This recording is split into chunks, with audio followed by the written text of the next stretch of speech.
Bienvenue à Ose ton monde et aujourd'hui on part en Bretagne. Ben oui, il y a une playlist, donc une série d'Osaires de Bretagne. Voilà, et donc j'accueille Karen Noteris qui est là-bas dans le fond du Finistère à Douarnenez. Bonjour Karen. Bonjour. Et oui, c'est vrai que vous n'êtes pas nombreuses encore sur ma chaîne. Je pense que tu dois être la troisième. De Et Bretagne? oui, de Bretagne.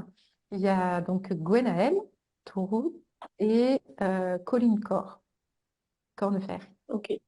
Donc voilà, donc ravie de te voir rejoindre cette série de Bretagne. Alors Karen, moi je te connais pas en vrai. Je te connais juste par les réseaux, par ce que tu fais, et j'ai été particulièrement interpellée par les voyages que tu fais dans le désert.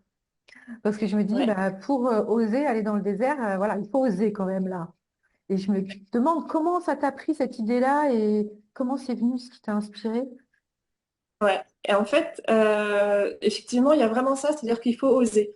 Et ça m'a surpris moi-même parce que donc c'est au mois de juillet, j'ai vu une photo, j'ai juste vu une photo du désert et je me suis sentie projetée dedans. Comme quand on ouvre un livre d'histoire avec des photos, quoi. Et je me suis vue là. Et d'un coup, je me suis dit, ben, pourquoi pas partir au mois de novembre pour mon anniversaire. Voilà, pourquoi pas. Il y a un truc un peu comme ça. Et alors, je n'avais pas de passeport, je n'avais jamais quitté. J'ai voyagé, mais en Europe. J'ai été Mhm. aux Antilles, donc le monde, je ne connais pas. Je suis plutôt très curieuse de manière générale, mais pourquoi là plutôt qu'ailleurs? Tu vois, il y a un truc un peu comme ça. Et, euh, et là, je me suis dit, allez. Et puis en fait, j'ai été très, très soutenue. Mais très, très, très soutenue. Je n'ai jamais été autant soutenue de toute ma vie. C'est-à-dire que il y a eu cet élan d'abord, et puis après, 2 jours plus tard, ensuite, 2 jours, ouais, même pas, le jour même, j'en ai discuté avec mes enfants qui étaient en vacances, et mon fils m'a dit, mais moi, je viens, maman. Je fais, ok, ok, alors c'est même plus moi, je viens tout seul, c'est aussi, donc, il aura 15 ans dans un mois, donc il est un adolescent. Je dis, ok, bon, pourquoi pas. Et puis 3 jours plus tard, je menais un atelier sur l'hypersensibilité. Il y a une personne qui était là, puis à midi, on discute de nos projets. Et elle me dit, mais si tu vas dans le désert, moi je viens. Mhm. Ok, tu vois, un truc un peu Mhm. comme ça. Et je dis, ben, pourquoi pas faire une retraite alors? Parce que, en fait, encore une fois, c'était un truc, j'avais pas encore aucune idée de comment j'allais mettre ça en place. J'avais vraiment pas, j'avais rien pour. C'est pas, tiens, j'ai ça, j'ai ça, j'ai ça, donc je vais faire ça, tu vois. C'est, tiens, il y a ça qui vient et ça me ressemble pas. Moi, je suis une fille de la mer. Donc, tu Mhm. parlais de la Bretagne. J'ai la Bretagne très à cœur, par sa proximité avec le littoral. Ma maison, elle donne sur la mer. Je publie beaucoup de photos de la plage parce que c'est vraiment mon refuge. Euh, voilà, je suis quelqu'un, je suis des signes d'eau, scorpion, ascendant cancer, lune en poisson, la flotte, la flotte, la flotte. Bah. Donc le désert, c'est vraiment pour moi l'opposé. Et enfin, je le voyais comme ça. Et c'est vrai que la personne avec qui j'ai connecté pour être mon guide sur place me disait, tu vas voir, tu vas te sentir chez toi. Je me dis, j'y crois pas 2 secondes, mais j'étais curieuse quand même.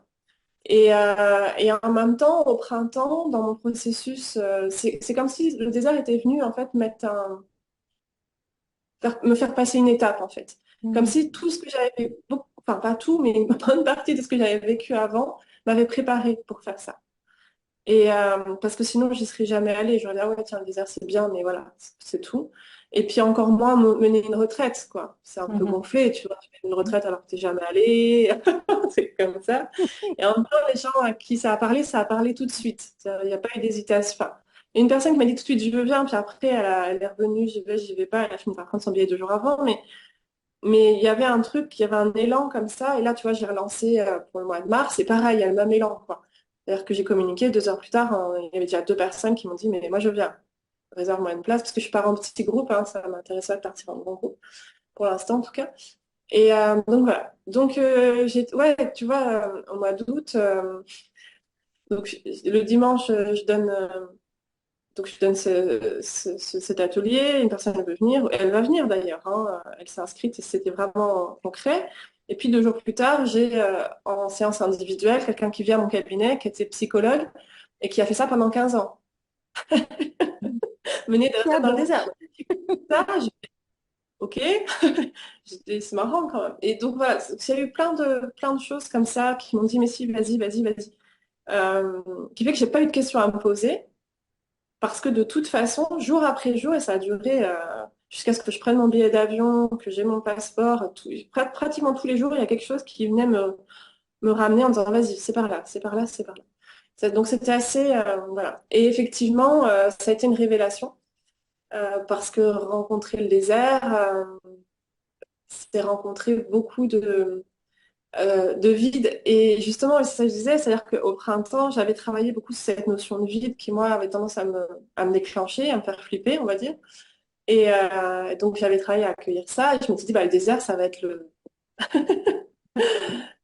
voilà, l'épreuve de feu sur le vide. Et en fait, pas du tout. Parce que ce vide-là a été apaisant, un truc de dingue. J'ai adoré. J'ai pas, c'est toujours pareil, on projette une épreuve, ça va être une épreuve de quitter toutes les distractions qui sont là dans ce monde aujourd'hui. Enfin, dans mon quotidien, je peux avoir beaucoup de distractions, surtout comme je suis sur les réseaux, c'est vrai qu'il y a toujours ce jeu où on se fait happer un peu. Et puis, je suis quelqu'un de curieuse, donc j'aime bien écouter des partages aussi sur YouTube, des choses comme ça. Je m'intéresse à plusieurs domaines. Donc, je me suis dit, tiens, et en fait, non, c'était pas difficile du tout. Non, non, ça a été, mais c'était fluide, c'était cadeau, quoi. Et en même temps, c'était pour mon anniversaire. Quel cadeau. J'ai pas fait ça dans le détail. Et c'était très, très chaleureux parce que le Maroc, c'est très, beaucoup de gens avec beaucoup de cœur et de simplicité, enfin, beaucoup de choses que j'aime. Et effectivement, le champ énergétique du désert est quelque chose d'incroyable. Hmm. Il y a- ouais. Et ça a été dur de rentrer. Euh, C'était très dur de rentrer. C'est la première fois que je rentrais chez moi. Et alors que j'habite au paradis, hein, faut se mentir. J'ai une grande maison dans la mer, c'est la Bretagne, je l'adore. Tous les jours, qu'il fasse gris, bleu, blanc. Enfin, vraiment, c'est beau tout le temps. Moi, j'aime où j'habite, j'aime la maison, j'aime la vie. Mais j'étais très rentrée. D'un coup, finalement, c'est la première fois que finalement, ça me convenait plus tant que ça. Il a fallu avoir une petite phase de réadaptation quelques jours. Ouais. Il y avait trop de choses partout. Mhm. Trop de maisons, trop de gens, trop de voitures, trop. Quand je suis rentrée chez moi, parce que j'ai mes aliments sont dans des bocaux, je suis en vrac, trop de bocaux. Il y avait, tu vois, il y avait un truc comme ça, un peu trop de tout, quoi. Donc c'est pour ça ouais. Et puis cette reconnexion. Et ce que j'ai beaucoup apprécié aussi, c'est qu'à peine arrivé, finalement, tout était facilitant. Hmm. Tout a été, tout m'a été facilité et tout était facilitant parce que j'étais venue à faire, c'est-à-dire d'amener les personnes qui étaient là avec moi dans ce retour au soi. Ben, c'était dès le premier jour, on a fait un petit travail. Tout de suite, tout le monde a trouvé cet espace-là en soi. Je dis, oh, bien, on est bien. Alors après, chacun était venu pour des cheminements différents, mais, euh, mais déjà, je me disais, ah, tiens, je suis soutenue parce que ici, peut-être ça m'aurait pris plus de temps, ou alors que là, c'était très fluide, quoi. Et ensuite, après, chacun, en fonction de ses intentions, a cheminé de manière différente et puis était venu rencontrer des choses différentes. Et moi, j'ai beaucoup cheminé la nuit, j'ai beaucoup de rêves. Et jusqu'au dernier jour où là, je suis tombée malade. Je veux pas partir. Non, la purge, en fait. Ah. En fait, dans la vallée de la mémoire de l'eau. Et là, moi, j'ai commencé à vomir. Mais c'était vraiment que de l'eau que je vomissais, hein, c'est rigolo, hein. J'ai vomi 4 ou 5 fois dans la journée, mais de manière assez. Voilà, c'était vraiment, il y avait une espèce de purge comme ça. Et donc, c'était le dernier jour, j'ai dit bon, ok. Et puis après j'ai rencontré mon épreuve initiatique, entre guillemets, euh, qui, euh, qui m'attendait pour le jour de mon anniversaire. Et c'est rigolo, hein, parce que ça faisait 20 minutes que c'était mon anniversaire, en fait, que j'ai rencontré, voilà. Parce que c'était la veille de partir et je me suis dit, c'est chouette, c'est un beau voyage, magnifique, je sais que je vais revenir, incroyable, facilitant pour le travail, ce qui me tient à cœur, l'accompagnement, les autres et tout, génial, la découverte culturelle, super. Je me dis, mais j'avais quand même projeté un peu un truc, une initiation, quelque chose, tu vois, on va le désert, on attend, enfin, je sais pas, tu vois, moi j'avais projeté quelque chose de cet ordre-là quand même. Tout ça pour ça, pourquoi pas, après tout, et en fait, ouais, effectivement, il y avait autre chose qui m'attendait. Il y avait un scorpion qui m'attendait. Oh, oh. Ouais, il y avait un beau scorpion blanc, très lumineux, euh, qui a réussi à me piquer. Alors, il n'y a pas de scorpion au mois de novembre, hein, normalement. Il était Les là pour scorpions, c'est toi. pas de scorpion. La personne chez qui m'a, voilà, qui me recevait, elle disait en 25 ans, ça fait 25 ans qu'elle accueille des personnes, et c'est que la deuxième fois en 25 ans, quelqu'un se fait piquer. Tu vois. Waouh. Eux se font piquer régulièrement, mais pas celui-là, pas en hiver, et puis pas le scorpion blanc. Et c'est dommage, j'ai pas de photo, mais c'est la classe. Bah oui, il est blanc, Et, quoi. ouais, il est blanc, ouais, il est lumineux. Ouais. Et là, ça a été ma traversée du désert. Parce qu'en fait, la notion de douleur physique, c'était quelque chose que je m'étais dit quelques semaines avant. Ça, c'est quelque chose sur lequel je ne sais pas accompagner. Hmm. Je suis quelqu'un de très sensible.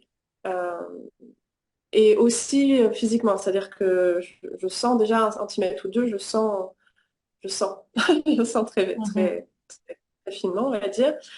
Donc la douleur, c'est quelque chose qui est... Pourtant, j'ai accouché 3 fois, j'ai eu 2 opérations du genou, je l'ai rencontrée, la douleur, mais elle me fait vomir, elle me fait perdre connaissance, elle me fait perdre mes moyens. Euh, et je suis aussi très sensible à tout ce qui est antidouleur, ça me rend malade. Donc, euh, donc voilà, j'ai un rapport à la douleur un peu comme ça. Et, euh, et en fait, là, bah, j'ai pas eu le choix. J'ai pas eu le choix parce que ça a été 24 heures de souffrance par le feu. Hmm. Je me suis piquée au pied, hein, donc ça brûle en fait, hein, ça brûle de l'intérieur. J'ai eu l'antivenin quelques heures plus tard et du coup, bah, ça redescend ensuite. Mais c'est comme si ça concentrait la douleur. Et je n'ai jamais eu aussi mal de toute ma vie parce que en France, on est vite pris en charge. On est sous morphine, des choses comme ça. Et il y a un truc comme ça qui fait qu'il n'y a que là-bas que je pouvais accéder à une telle souffrance physique sans qu'il y ait un truc grave. Mhm. Une fois, ce n'était pas grave. Et il n'y avait pas de peur. Il n'y avait pas de peur parce que je savais que c'était pas grave. Je savais que ça allait avoir une fin. Donc la Mhm. proposition était vraiment de venir de cet espace-là d'accueil. Ok, j'accueille la souffrance physique. Alors ça me demandait de rester très centrée. Ça m'a pris un peu de temps. J'ai pris ça comme un cadeau, hein, parce que c'était vraiment un cadeau pour moi. Ça m'a donné énormément de force après, Mhm.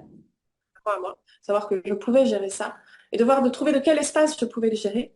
Mhm. C'est-à-dire cet espace où justement on ne porte pas, on ne charge pas. Ça m'a pas alourdi mon sac à dos, il n'y a pas d'histoire qui s'est écrite. Euh, C'était juste dans le moment présent, la seconde d'après, qui est passée n'existait déjà plus en fait. Mhm. Donc la douleur ne charge pas de cet espace-là. Voilà. Enfin, c'est comme ça que je l'ai vécu. Plus, bon, forcément, il y a un moment, il y a eu une ouverture du chakra cœur envers toutes les personnes qui peuvent vivre de la souffrance physique dans le monde. C'est toujours très beau Mhm. à vivre, ça crée un truc comme ça, qui souffre comme ça. Et puis beaucoup de soutien de la musique aussi.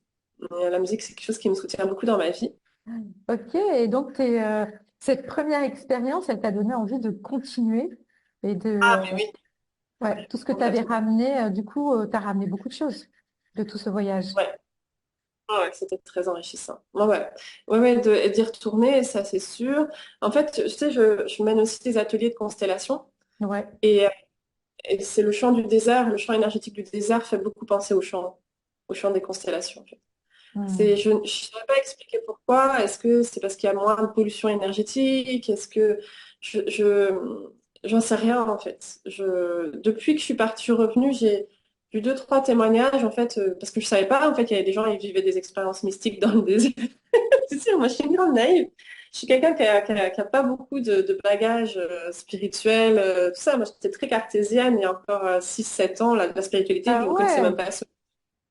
Je viens d'un monde très cartésien, donc je sais, j'ai pas lu les textes sacrés, je connais même pas la Bible, je connais pas mes classiques.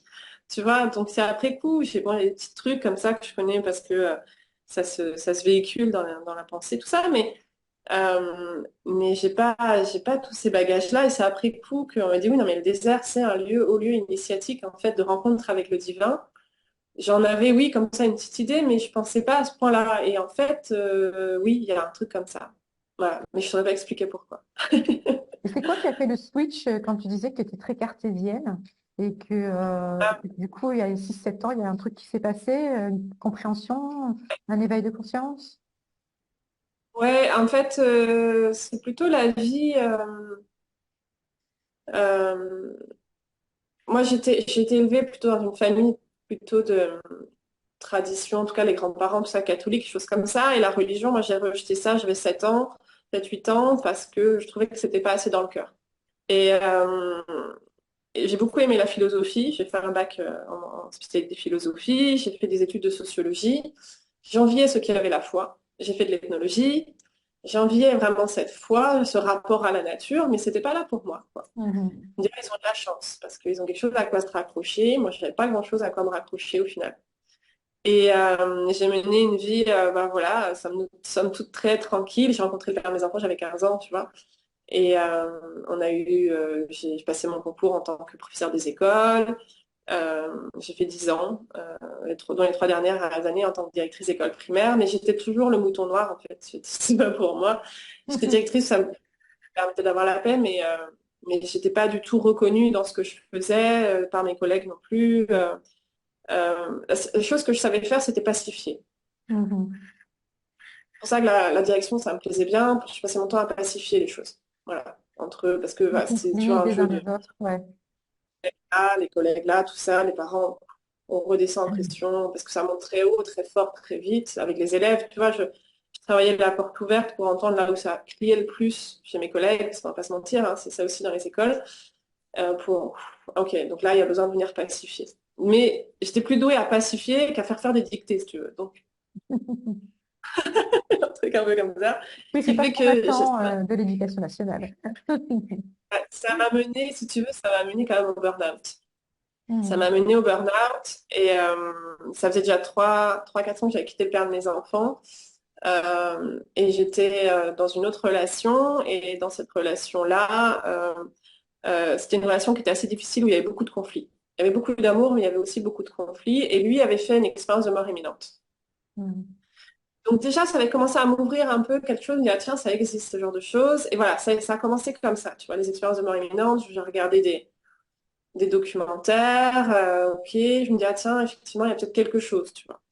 Et puis, pour essayer de pacifier, tu vois, encore une fois, tu vois, cette relation que j'avais où il y avait énormément de conflits, de violences aussi. Enfin, c'était un grand brûlé vif émotionnel, donc il montait très vite dans les tours. Et je le déclenchais très facilement. Et, et là, j'ai commencé, en fait, donc c'était à 6 7 ans, à travailler, à venir. Bah, j'ai vu une affiche, c'était pour une vision non duelle du conflit, dans l'œil du cyclone, un séminaire à Douarnenez, en plus là où j'habite, tu vois, mené par des gens qui font l'aïkido. Alors moi, je suis une curieuse. Et du coup, je me suis dit, tiens, c'est marrant, ça m'interpelle, vision non duelle du conflit, mon mental a un peu bugué, en fait, entre guillemets. Donc, comment c'est possible? Et du coup, je suis allée voir et j'ai adoré. J'ai adoré les pratiques corporelles, le qigong, l'aïkido qu'on faisait le matin. J'ai adoré l'après-midi, ces espaces de cercle, de communication en conscience, parce que l'aïkido verbal, les choses comme ça. Et donc, j'ai commencé à travailler là. Et là, je me suis rendu compte que les autres gens, ils ressentaient des émotions dans leur corps.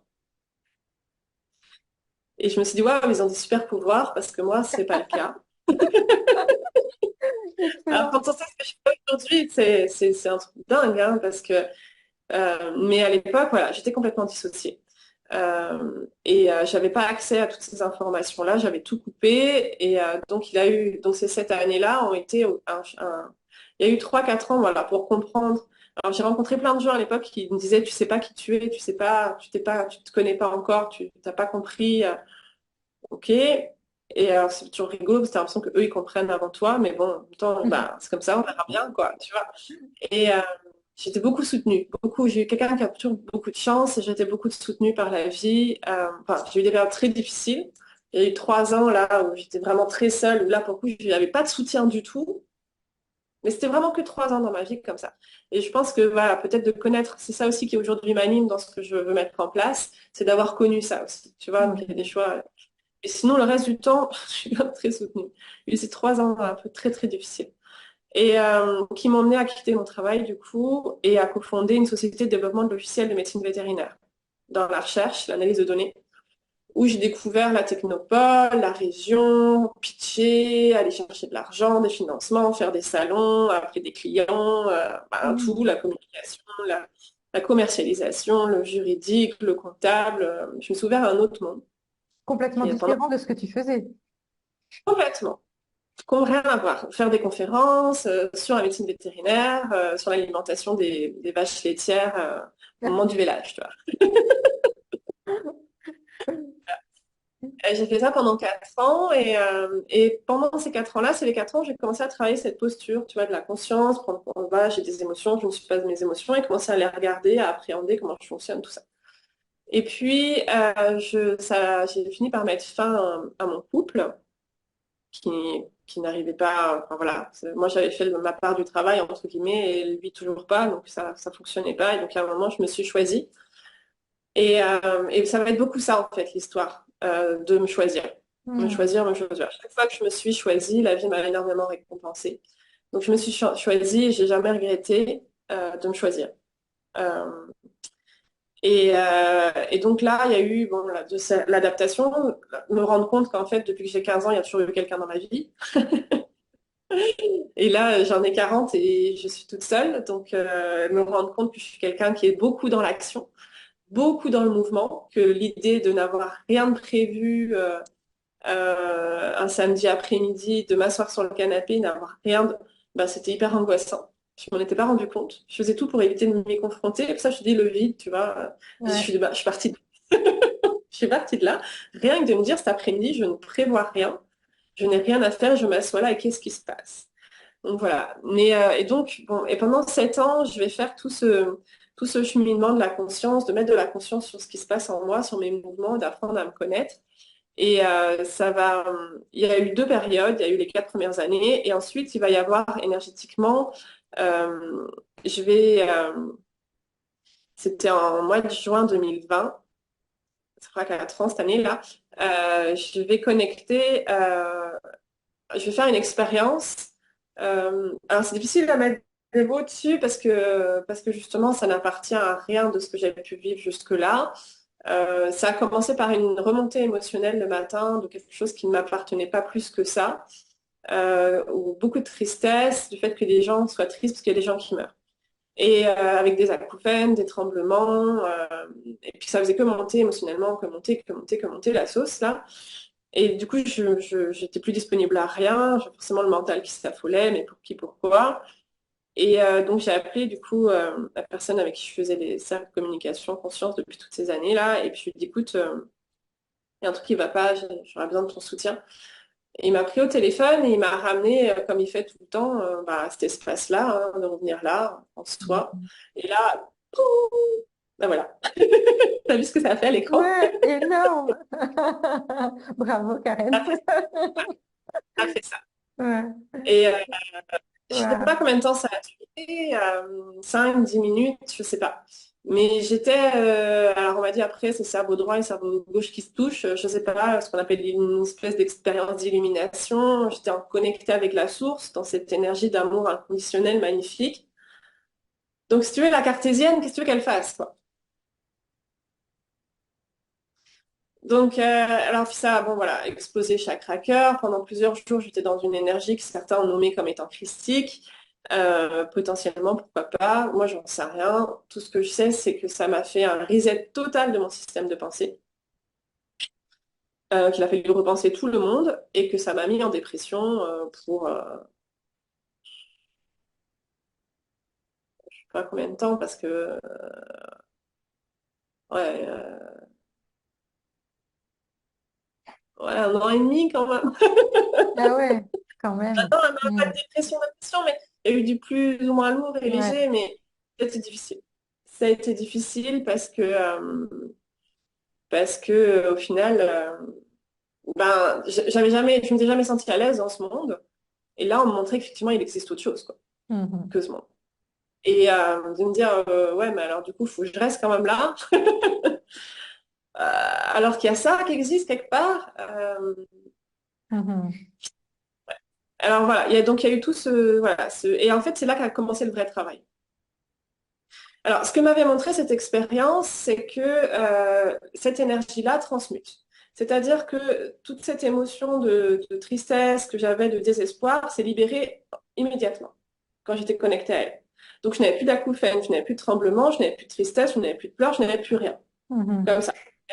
Donc ça m'a montré que ça se passait comme ça. Et derrière, c'est ce que j'ai fait. C'est-à-dire que en utilisant l'espace des cercles, je venais me redresser, accueillir l'émotion. À partir du moment où j'arrivais à accueillir l'émotion, je me connectais à cette énergie d'amour. Là, pouf, ça transmute. Et Mm. du coup, j'ai fait ça. Blessure après blessure, je me suis servi des cercles qui viennent justement parce que ça me tenait un espace de sécurité. J'avais besoin de ça pour laisser mes émotions remonter. Et à chaque fois, hop, il y a quelque chose qui est là. Donc, à partir du moment, la vie devient complètement différente aussi parce que la vie devient une espèce, pas une enquête, mais presque un jeu. Tu sais, un jeu dont on est le héros, où chaque événement finalement extérieur qui vient nous déclencher, ou chaque relation qui vient nous déclencher, nous apporte une information finalement sur un espace en soi qui a besoin qu'on prenne soin et que, en venant juste en prendre soin, finalement, on peut le transmuter. Et à chaque fois qu'on le transmute, c'est comme si notre boule à facettes, qui était du coup toutes ces facettes qui viennent en écho, se mettent en conflit en fait avec l'extérieur. Quand je dis conflit, c'est non-accueil. Permettait du coup, on s'en rend compte, ok, ça met de la lumière, on vient mettre de la lumière dessus et de la conscience, de la lumière, on vient prendre soin. Et derrière, ça la rend transparente. Et du coup, le Mm. champ compassionnel ne fait que s'ouvrir. C'est-à-dire que tu peux accueillir l'autre tel qu'il est. Tu vois? Il y Ouais, a un truc un peu excuse-moi. comme ça qui Il se y a eu passe. excuse-moi, il y a eu un bug là. Il y a eu un truc en même temps et ok. J'espère que ça a marché. Qu'on a entendu la fin. Ok, mais c'est quelque chose de voilà, comment pour moi c'est un éveil de conscience, en tout cas une ouverture de conscience où tout à coup il y a un Quelque truc qui chose. s'ouvre immense et de compréhension ou pas forcément de compréhension, mais ça s'ouvre et la compréhension se fait petit à petit. En fait, un an plus tard, j'ai été faire une retraite chamanique pendant une semaine. Je suis repartie de cette retraite-là. Alors, j'ai pas pris de produits de plantes, hein, c'était juste des descentes au tambour. Euh, Quand je suis revenue de là, 15 jours, 3 semaines, le temps de l'intégration, j'ai commencé à ressentir au niveau de mon corps une communication différente. C'est-à-dire que je commençais à ressentir quand à ressentir des choses dans mon corps comme une onde qui me passe au niveau des épaules, une énergie. Ça a commencé à être au quotidien, 10 fois par jour, par moment. Et là, il a fallu, enfin là, c'est aussi qu'est-ce que ça fait là, pourquoi c'est là, comment ça fonctionne, tout ça. Et commencer un petit peu à comprendre que c'est là bon. Et donc ça m'a mis un peu de temps pour accueillir ça, puis accueillir que je peux être quelqu'un de bizarre qui va faire ça, qui bouge. Il y a un truc un peu voilà, qui s'accueillir là-dedans en fait. Et, euh, et ensuite, c'est vrai que c'est venu aussi du coup me soutenir. Parce que, par exemple, sur les constellations, la première fois que je suis allée participer à une constellation, j'ai remarqué que j'étais connectée au processus Mhm. libération. C'est-à-dire que je ressentais dans mon corps quand le processus de libération se faisait ou quand ça bloquait. Mhm.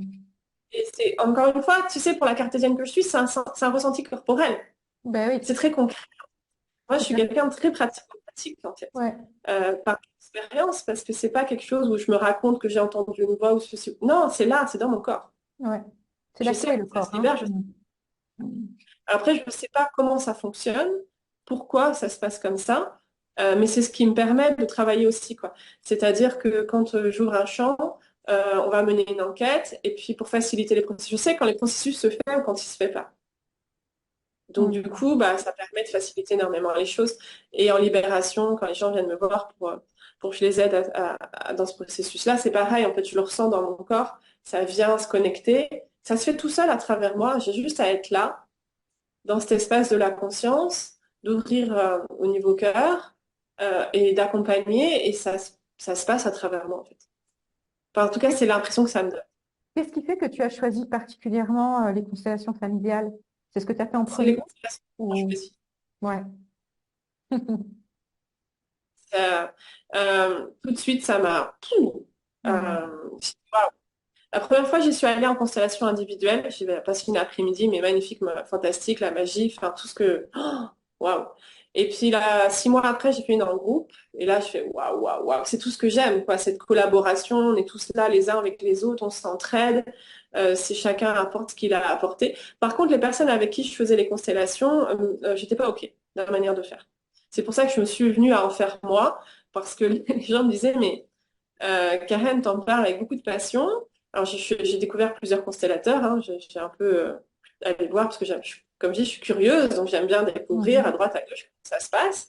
C'est pas qu'ils font tous mal leur travail, c'est pas ça, c'est juste qu'ils le faisaient pas tel que moi, j'entendais. Tu vois, il y a un truc un peu comme ça.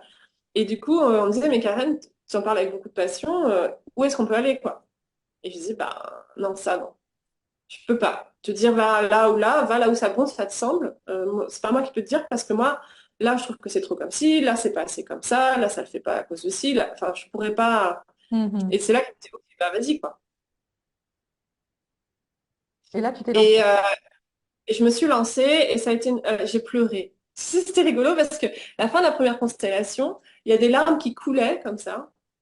J'étais pas triste. Tu sais, mais des fois, tu as l'impression d'avoir deux parties. Tu sais, il y a une partie de toi, enfin, je sais pas comment expliquer. Il y a une partie de moi à qui ça a apporté beaucoup d'émotions de faire ça, comme un accouchement, tu vois. Mais la partie qui regarde ça, qui se dit, C'est quoi là? Tout va bien? donc, euh, donc je dis pas que je vais faire ça, tu vois, mais pour l'instant, c'est là. Magnifique. Quel parcours. Très intéressant comme parcours. Et, euh, et du coup, quand on revient, toi, tu dis que tu aimes beaucoup l'océan, tout comme tu aimes beaucoup le désert, cette grande étendue, quelque part, tu parlais du vide tout à l'heure. Et quand tu vas sur la plage, j'imagine que c'est ce vide aussi qui t'appelle, ou cet espace. Ouais, cet Et, espace. et qu'est-ce que tu trouves, toi, dans ce vide?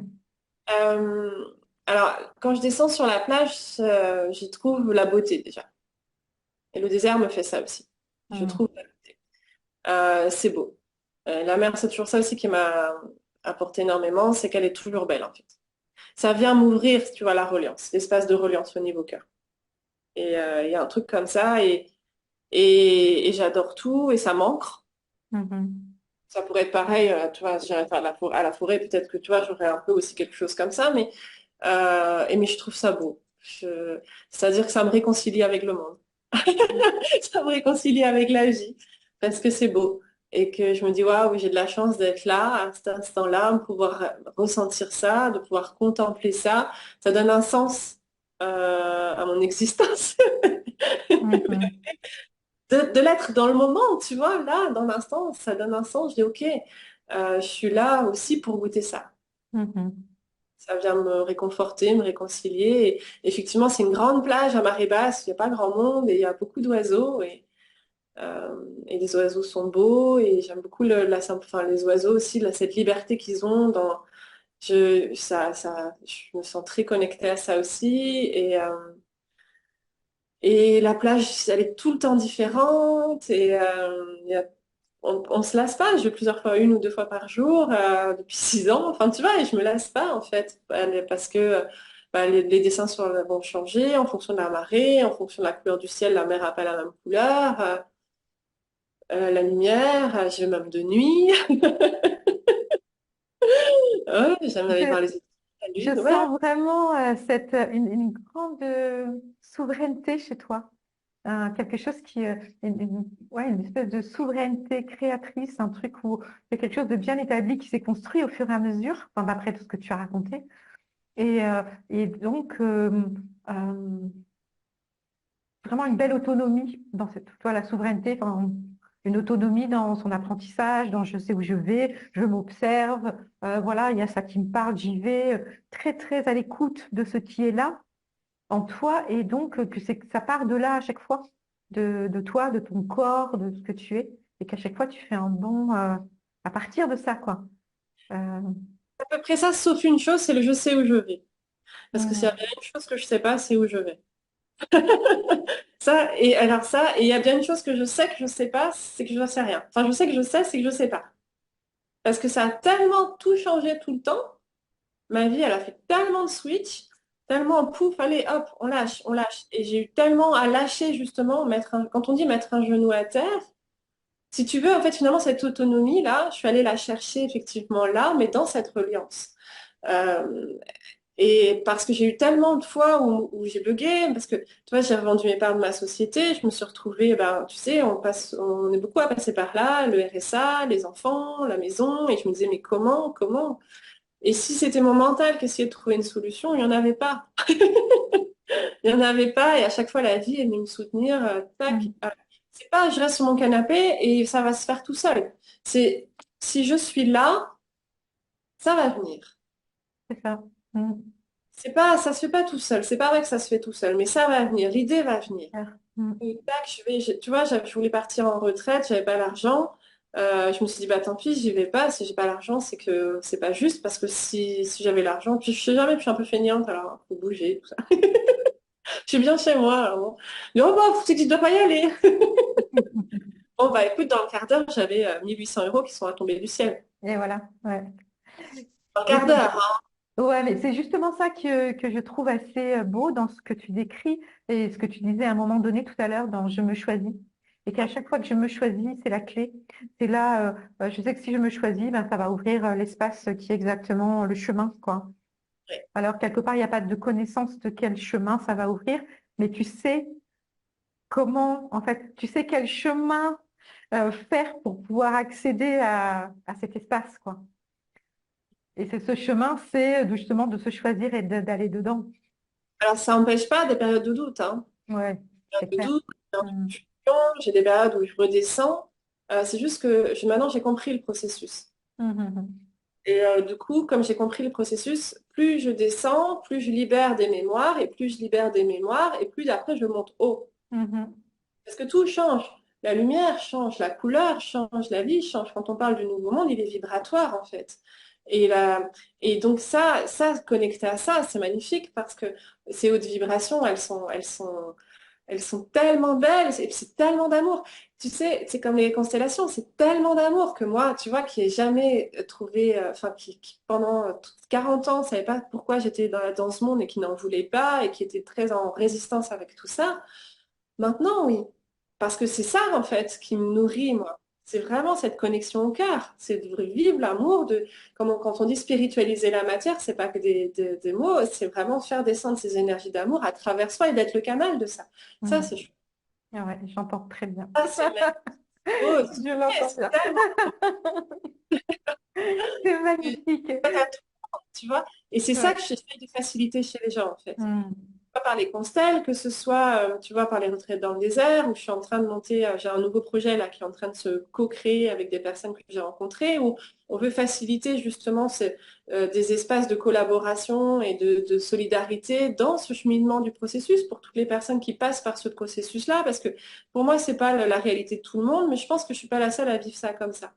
De ce processus de dépouillement, en fait, où on va Mhm. chercher les mémoires émotionnelles pour les libérer. D'ailleurs, je suis pas la seule à en parler. Et donc, du coup, c'est pour qu'on puisse se soutenir et puis s'amener là-dedans. Parce que une fois qu'on est là, dans cet espace de paix-là, c'est magnifique, tu vois. Euh, enfin, parce qu'on peut s'accueillir tous les uns les autres de là, dans cet espace de champ. Tu vois, au niveau compassion, on peut accueillir l'autre tel qu'il est et c'est OK qu'il soit pas parfait. On l'est pas non plus, tu vois. Il s'agit pas, il n'y a pas un truc de moi je suis éveillée, toi t'es pas éveillée. On s'en fout en fait, c'est tellement hors sujet, quoi. C'est tellement hors sujet. C'est tellement pas ça qui se joue. C'est clair. C'est, Mm. mais c'est pas grave, ça fait partie des cheminements et il y a Mm. tellement de personnes qui se sont découvertes des dons et des potentiels et c'est magnifique. Mais comme le travail n'est pas fait, Mhm. quand ce travail-là de descente au cœur n'est pas fait et de libération de ce qui a pu être là, ça part d'un espace blessé. Et du coup, c'est dommage parce que le potentiel peut pas en fait rayonner. Ça ne Et peut pas donc, se déployer. Ouais, c'est clair. ce potentiel-là, c'est pour pouvoir le rayonner. Et pour Mm. pouvoir réellement le rayonner dans cette ouverture-là, dans cette expansion, il y a besoin en fait de venir faire ce travail de nettoyage. Et ça me... Et oui, là, là, je trouve le fait que je me dis, OK, enfin, je me souviens la première fois où j'ai fait ça, c'est-à-dire libérer des mémoires, ça s'est fait à travers moi. J'avais envie d'aller courir partout, tu vois, dans le nez, en disant, j'ai une bonne nouvelle, l'amour transcende, l'amour libère, l'amour, tu Ouais, vois, mais je me dis, c'est ça. encore une fois, les combats mentaux, Je comprends. parce que c'est tellement, Ouais. parce qu'on passe à côté, on passe à côté de ça. Et donc voilà. Après, chacun C'est chacun clair. sa vision des choses. Mais la mienne me va. Et aujourd'hui, ça commence à, tu vois, j'arrive petit à petit à me construire une vie qui commence parce qu'elle est de plus en plus reliée à ce qui est au cœur. Et quand je parle de moi, tu sais, c'est de s'écouter soi, c'est pas l'ego, c'est pas les petits désirs finalement, c'est le vrai soi. Mm. Et on peut écouter le vrai soi que si on prend soin des parties blessées. Et Ouais. plus on prend soin des parties blessées, et plus voilà, on se détache, on se désidentifie. Le passé, on s'en fout. Moi, on me demande de voir à quel âge, je sais plus, tu vois. Des fois, je me dis, ah ouais, mais en fait, ah bah ouais, parce que il y a plus cette notion du temps aussi, elle bouge. Le Mhm. temps n'existe plus de la même, petit à petit, ça se dissout en fait, le temps. Et il y a plus qu'un grand espace présent. Et qu'est-ce qu'on en fait en fait? Tu vois, qu'est-ce qu'on fait? Comment on s'en sert de cet espace? Qu'est-ce qu'on en fait? Alors, après, chacun a ses réponses, quoi. Chacun a ses réponses, et puis c'est parfait. Si on faisait tous la même chose, on se marcherait dessus. Donc, on a tous des choses différentes à faire. Mhm. Donc c'est complètement OK, en fait. Et Mhm. puis, des choix aussi différents à prendre. Mais finalement, le mien, maintenant, ça va. Je suis contente. C'est pas facile, pas tous les jours, mais ça commence à prendre un goût, une saveur qui me plaît, ouais, qui me nourrit en tout cas. Bon, bah ça, c'est chouette à entendre. En tout cas, c'est voilà, à travers tout ce cheminement que tu viens de nous décrire, c'est beau de voir que maintenant, là, en ce moment, c'est exactement ça. C'est juste Ouais. avec toi-même. Ouais. Après, ça dépend des Et, jours, hein. bah, bien Ça va. sûr. Ouais, on est vivant, hein. Là, la vie, c'est le mouvement. Donc, sinon, on est Oui, oui. mort, quoi. On est challengé, on est challengé. Et puis, en fait, plus on descend aussi pour nettoyer, et plus on laisse de l'espace. Alors oui, plus on va remonter, plus on récupère son énergie, son pouvoir, son potentiel, sa force. Mais plus aussi, ben, on est capable du coup de descendre plus profond aussi. Donc il y a un truc un peu qui est ça aussi, hein. Tout à Mais fait. Et c'est chouette, en tout cas, cette énergie de partage. C'est très beau et ça fait du bien. Euh, En tout cas, juste pour rappeler que tu fais une retraite dans le désert très bientôt, du 6 au 16 mars, c'est ça? Et voilà, est-ce qu'il y a quelque chose d'autre que tu voudrais rajouter avant qu'on termine ce moment magnifique? non, Tout a été dit, non? Merci beaucoup, Karen. c'est à toi. À une prochaine, peut-être. Merci. Joyeuse vie.